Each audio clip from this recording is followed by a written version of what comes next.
Bonjour à tous et à toutes, je suis ravie de vous retrouver aujourd'hui en vidéo pour vous filmer mon quatrième et dernier point lecture pour le mois de septembre.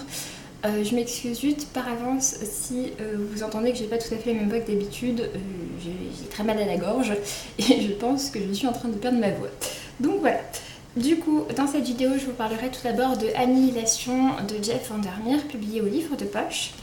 Ensuite, je vous donnerai mon avis sur le fameux Lait et miel ou Milk and Honey de Rupi Kaur.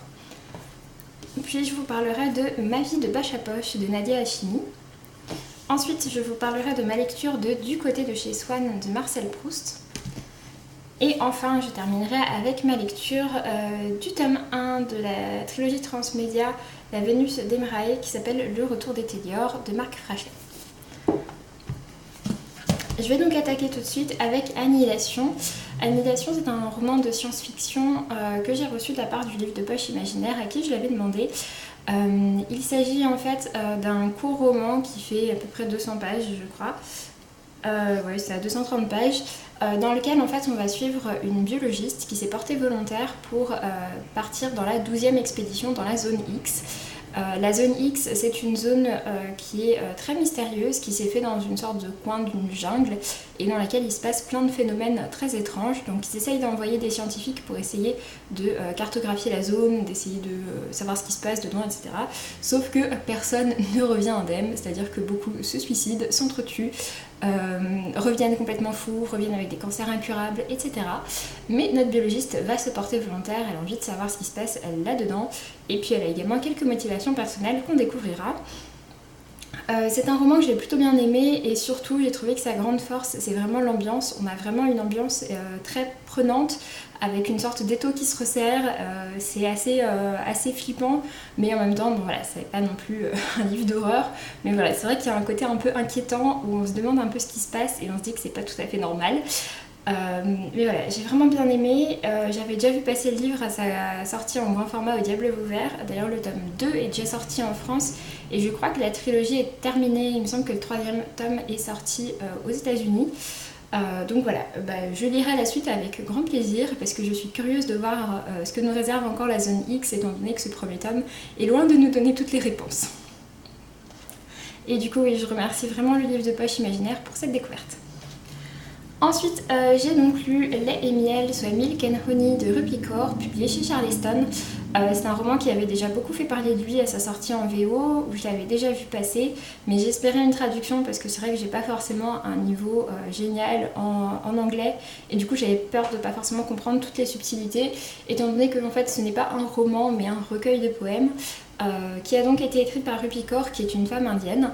Et dans ce livre, elle va nous parler de différentes choses de la vie d'une femme. En fait, donc la première partie repose vraiment sur la place de la femme dans la société.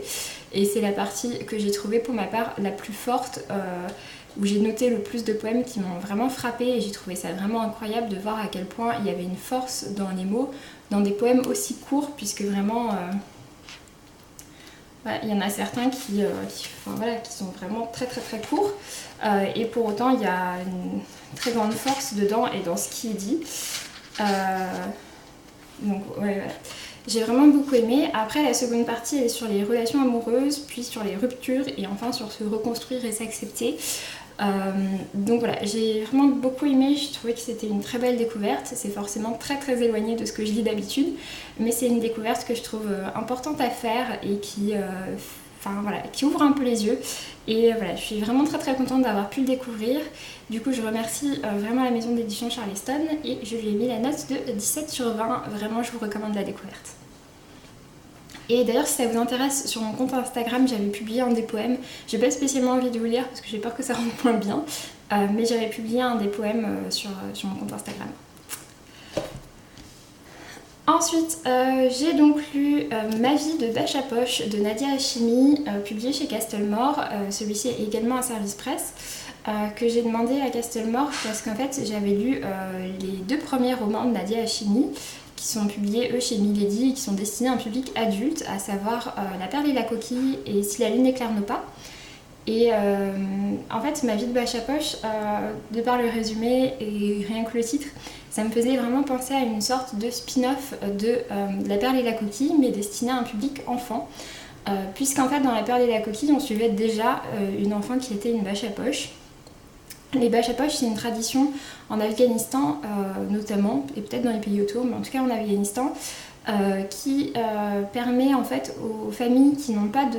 Enfin, dont le père ne peut pas servir la famille ou qui n'ont pas de fils, qui n'ont pas de mari, de pouvoir travestir un de leurs enfants-filles qui n'a pas encore atteint la puberté. Et du coup, cet enfant-fille est considéré comme un garçon et du coup a le droit de faire tout ce que peuvent faire des garçons. Et du coup, ça permet d'aider les familles qui, sans ça, ne peuvent pas aller faire leurs courses, par exemple, puisque les femmes n'ont pas le droit de se balader seules dans la rue à partir du moment où elles sont pubères. Donc voilà, du coup, ça utilise vraiment cette tradition. C'était déjà ce qu'on abordait dans La perle et la coquille, et c'est ce qu'on aborde à nouveau dans Ma vie de bâche à poche, où on suit vraiment une petite fille qui s'appelle Obaïda et qui va devenir Obaïd pour pouvoir subvenir aux besoins de sa famille. J'ai vraiment beaucoup aimé ce texte. À nouveau, on retrouve vraiment l'empreinte de Nadia Hachemi, donc, qui est une femme d'origine afghane, qui parle vraiment de son pays et de la condition de femme dans son pays. C'est un peu la version féminine de Calédocénie, si on peut dire ça. Et voilà, pour ma part, c'est une auteure que j'aime beaucoup et je suis très contente de voir ce qu'elle a fait pour la jeunesse. Je trouve ça très abordable.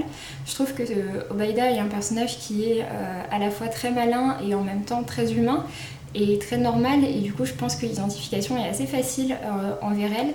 Et j'ai vraiment beaucoup aimé, et je trouve ça très fort d'avoir réussi à parler de ce genre de thème à des enfants d'une dizaine d'années. Donc voilà, vraiment je suis très contente et c'est vraiment un livre que je vous recommande, quel que soit votre âge. Je trouve que c'est une belle découverte. Et donc pour ma part, je lui ai mis la note de 16/20. Ensuite, j'ai donc lu du côté de chez Swan de Marcel Proust, donc le premier tome de sa série À la recherche du temps perdu.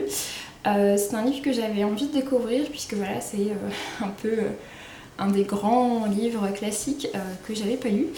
Et du coup en fait j'ai profité d'une offre de partenariat avec Audible qui me proposait de l'écouter en version audio, en sachant que c'était lu donc par Lambert Wilson et André Dussolier. J'ai lu comme ça à peu près un tiers du livre, je crois. J'ai plutôt bien aimé la lecture audio qui était faite, mais c'est vrai que c'est un roman qui est assez lent. Et du coup, de par la lecture audio, c'était encore un peu plus lent. Et du coup, c'est pour ça que j'ai préféré après bifurquer sur une version écrite et donc sur cette version numérique, parce que je trouvais que ça avançait pas. Et j'ai pas trouvé que ça avançait beaucoup non plus dans la version écrite, mais bon, vu que je lis plus vite moi que l'audio, du coup voilà, je suis passée sur cette version là. Bon, je suis contente de l'avoir découvert, même si c'est vrai que je m'attendais à davantage aimer et qu'au final il y a certaines parties où ça m'est un peu passé au-dessus de la tête. Je trouvais que c'était un peu le genre de livre où on pouvait lire une grosse partie en diagonale et s'intéresser qu'à certains passages, et j'ai trouvé ça un peu dommage. Donc voilà, je reste un peu avec l'impression d'avoir survolé le livre, d'avoir peut-être pas assez approfondi. Mais bon, malgré tout, c'est un livre que je suis contente d'avoir découverte. Au moins, je sais que je peux dire que je l'ai lu et je sais à quoi ça ressemble. Même si c'est vrai que voilà, j'aurais préféré aimer davantage. Et ensuite, pour terminer, j'ai donc lu Le Retour des Téliors, donc le premier tome de La Vénus des Marae. Donc c'est publié par Incarnatis et donc c'est écrit par Marc Frachet, en sachant que Marc Frachet a fondé Incarnatis. En fait, c'est proposé comme étant une trilogie transmédia. Autrement dit, c'est un livre mais dans lequel il y a pas mal de QR codes. Et donc par ces QR codes, après on peut avoir du contenu augmenté, donc des extraits de radio, de la musique, des images, etc. qui viennent s'ajouter à la lecture et prolonger un peu la lecture. Donc voilà, j'étais plutôt curieuse sur le concept. Après, au niveau de l'histoire en elle-même, ça se passe sur... je suis pas sûre que ce soit sur... Oui, si, c'est sur Terre, 2 siècles après des catastrophes, et du coup, le monde a complètement changé. Donc on est vraiment sur un récit de science-fiction, avec notamment des vaisseaux, etc. Malheureusement, bon, j'ai eu un avis un peu mitigé. C'est un roman qui m'avait été offert par la maison d'édition Incarnatis, dont j'avais croisé une des représentantes sur une rencontre. Et du coup, voilà, elle me l'avait proposé en me disant bon, bah, tu le liras quand tu voudras. Et du coup, bon, ça faisait quelques temps, donc il fallait que je le sorte. Ouais, malheureusement, j'ai pas vraiment aimé ma lecture. À savoir qu'en fait j'ai trouvé qu'il y avait des bonnes idées, j'ai trouvé que l'idée du transmédia était intéressante. Après je trouvais c'est un peu dommage que ce soit à la fin des chapitres, parce que du coup c'est vrai que ça paraît vraiment comme quelque chose d'en plus et non pas comme quelque chose qui vient s'inscrire dans le récit. Mais en fait, voilà, ce qui m'a vraiment gênée, c'est au niveau de l'histoire où j'ai trouvé qu'on ne rentrait pas assez dedans. Je trouvais que c'était pas une écriture qui était très fluide. En science-fiction, c'est assez courant que les écritures ne soient pas fluides, mais en général, elles sont pas fluides parce qu'elles sont très travaillées. Et en l'occurrence, j'ai pas trouvé ça non plus si travaillé que ça, j'ai juste trouvé ça pas assez fluide. Et du coup, ça a fait que ça a pas mal ralenti ma lecture et que ça m'a pas vraiment plongée dedans. Après, au niveau de ce qui est raconté dedans, voilà, c'est une sorte de société avec, une société avec des choses totalitaires, etc. Ce qui est plutôt pas mal, mais c'est vrai que voilà, pour moi, c'est surtout que ça manque d'immersion et c'est pour ça que j'ai moyennement aimé. Après, au niveau du contenu qui est ajouté, j'ai surtout beaucoup aimé ce qui est les extraits de radio. Qu'on a vers le début surtout, et également les musiques d'ambiance qui vont avec le texte et que j'aurais même aimé voir un peu plus longue. Mais voilà, pour moi ça reste une lecture un peu en demi-teinte. J'ai mis la note de 12 sur 20. Après, si c'est quelque chose qui vous intéresse, que vous avez envie de découvrir, je vous invite quand même à le découvrir. Mais voilà, pour ma part, c'est vrai que j'ai eu un avis un peu mitigé. Sur ce, j'en ai fini avec cette vidéo. J'espère que ça vous aura plu. N'hésitez pas à me dire si certains des livres que je vous ai présentés vous tentent ou si vous en avez lu certains et ce que vous en avez pensé. Pour ma part, je vous dis donc à très bientôt et d'ici là, portez-vous bien. Salut!